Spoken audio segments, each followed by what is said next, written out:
Olá, meu caro irmão, minha cara irmã, seja muito bem-vindo aqui mais uma vez, reunidos para então refletirmos a palavra de Deus.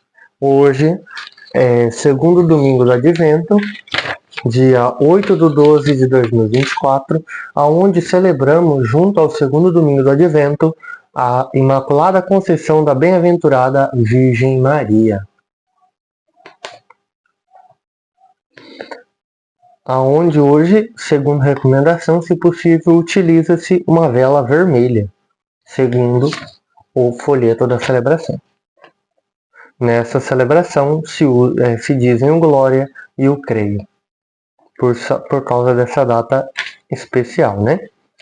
Maria como modelo de um caminho de pureza de espírito para termos a visão da glória de Cristo, assim como encontramos no presépio durante o Natal. Resposta profunda do amor a Deus que nos chama em meio aos desafios da vida, a imitar Maria cultivando um coração aberto e disponível para os planos que o Senhor tem para nós e para o mundo inteiro.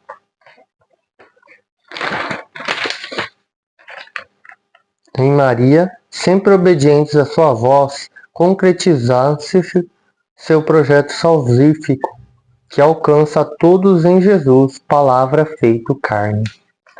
Vou deixar um momento, vou colocar aqui a liturgia de hoje, então seguiremos para a reflexão.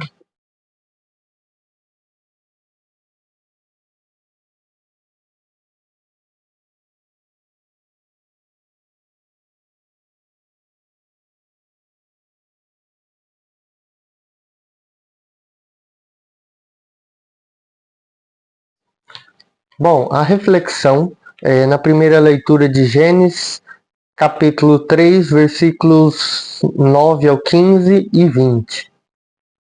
É onde ali apresenta aquela cena onde o Senhor Deus chamou Adão. É aquele momento que Deus aparece no jardim, né? E pergunta onde está Adão. E Adão responde dizendo que ouviu a voz no jardim e fiquei com medo, porque estava nu e me escondi. Ou seja, aquele contexto onde Adão e Eva comem do fruto proibido.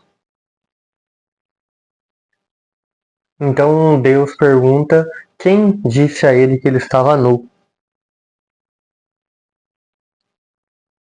E diz que então ele comeu o fruto proibido. Então Adão disse que foi a mulher, ou seja, ele culpou a mulher, tá? Então Deus pergunta para a mulher, então a mulher culpou a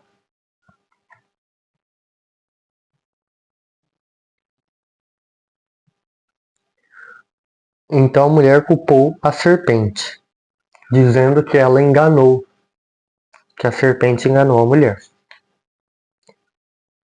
Então Deus diz à serpente: por que fizestes isso? Será maldita entre todos os animais domésticos e todos os animais silvestres. Porém entre vós inimizade, entre ti e a mulher, entre a tua descendência e a dela. Essa te ferirá a cabeça e tu ferirás o calcanhar.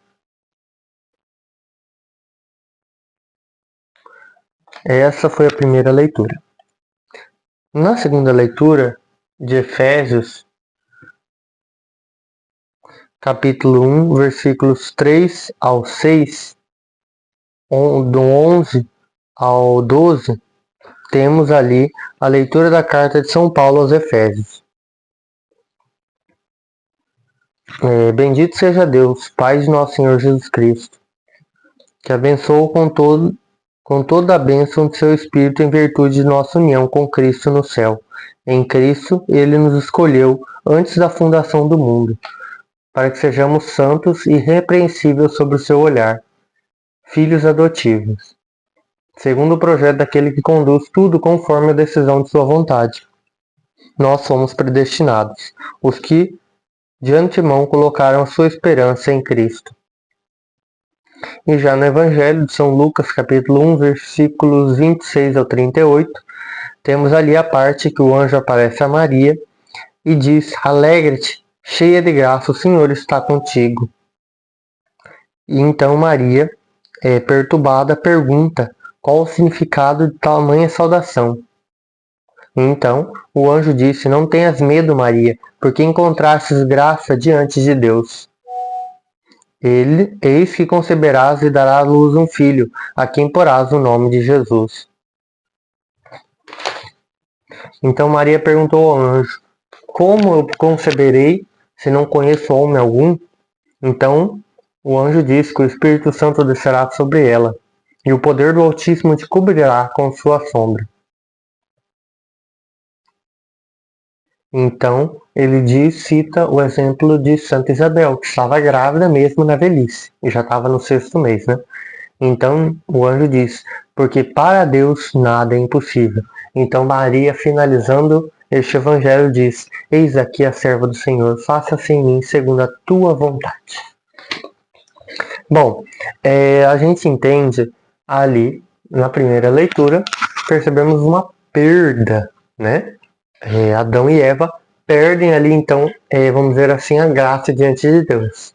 Porque eles fizeram uma coisa que Deus tinha proibido. De todas as coisas que Deus tinha deixado, eles fizeram a única coisa que não estava permitida. A coisa que estava bloqueada, que não era para nem encostar, nem chegar perto. E foi o que eles fizeram. Foram no que não era para ter feito. E então, perderam as graças diante de Deus. Então, ali diz, logo no final, Deus diz que a serpente, Deus porá inimizade entre a serpente e a descendência da mulher. Ou seja, serpente, o maligno, o mal, e a mulher, os seres humanos. Ou seja, inimizade entre os dois. E o que isso quer nos dizer? Eu lembrei, quando eu estava lendo isso, uma fala de São Luís Maria Grignion de Montfort, onde no Tratado da Verdadeira Devoção à Santíssima Virgem diz o seguinte: o que Lúcifer perdeu por orgulho, ganhou Maria pela sua humildade. O que Eva condenou e perdeu pela desobediência, salvou Maria obedecendo. Eva, ao obedecer à serpente, perdeu consigo todos os seus filhos, entregou-se ao demônio. Maria, tendo sido perfeitamente fiel a Deus, salvou juntamente consigo todos os seus filhos e servos e consagrou-os à divina majestade. Ou seja, a gente percebe que ali o que no primeira leitura Adão e Eva perdeu por causa da serpente, que é o maligno, né? Ali então, na segunda leitura, percebemos que Deus, ali, para aqueles que se tornam seus filhos adotivos, que foram ali adotados por Deus e por Maria, que é uma mãe do céu, uma mãe espiritual, que nos adota, nos abençoando, nos dando graça e alegria, nos salvando, então, né? Neste contexto. E então a gente percebe ali, confirmando tudo que se fala sobre Maria no Evangelho ali, o anjo dizendo a Maria: alegra-te, cheia de graça, o Senhor está contigo. O Senhor está convosco. O Senhor está junto dela. E o anjo diz: não tenhas medo, Maria, porque encontrastes graça diante de Deus. Encontraste graça diante de Deus. É um privilégio, uma honra. Mas ela,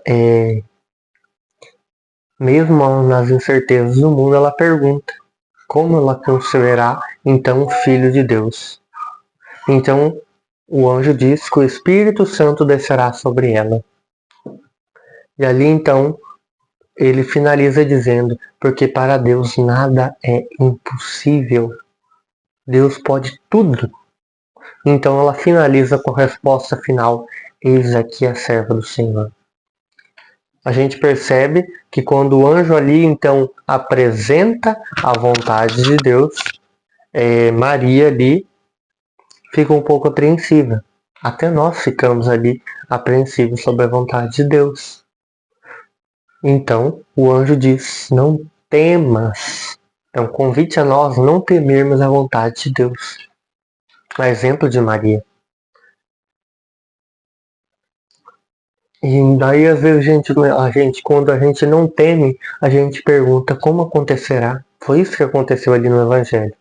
Então, nos lembramos que o Espírito Santo estará conosco. Lembramos que a gente crê num Deus do impossível, ou seja, aquele Deus que para ele tudo é possível, ele pode tudo. É um Deus que não existe impossível para ele. Para nós existe, mas para ele não. Então, nos convidando a aceitarmos a vontade de Deus, a percebermos que o que perdemos com Adão e Eva, ganhamos ali com Maria, nos tornando filhos adotivos de Deus, e o convite para que possamos nos tornar filhos de Deus, filhos adotivos, seguindo a sua vontade, não temendo a vontade dele, dizendo como Maria, a exemplo de Maria: eis aqui a serva, o servo de Deus, faça-se em mim segundo a tua vontade. Não nos querendo elevarmos por sermos filhos de Deus, mas para nos abaixarmos. Eu lembro de a ladainha da humildade, eu não sei se eu tenho aqui salva, mas ela diz em uma parte que eu diminua e o Senhor cresça. Ou seja, eu me abaixo aonde o Senhor Deus é o Altíssimo, que está no alto, e eu estou no baixo. Eu sou um servo, então eu me curvo diante dele. E digo: eis aqui o teu servo, a tua serva, faça-se em mim segundo a tua vontade, a tua palavra, a tua ordem. E é assim que concluímos este encontro de hoje, nos convidando a sermos filhos de Deus, seguindo a vontade dele. Então encerremos com grande alegria, rezando, pedindo à nossa mãe que nos ajude em todos os nossos momentos e nos interceda por nós. Ó Maria, concebida sem pecado, rogai por nós que recorremos a vós. Encerremos em nome do Pai, do Filho e do Espírito Santo. Amém. O Senhor esteja conosco, Ele está no meio de nós. Ide em paz e que o Senhor nos acompanhe. Demos graças a Deus.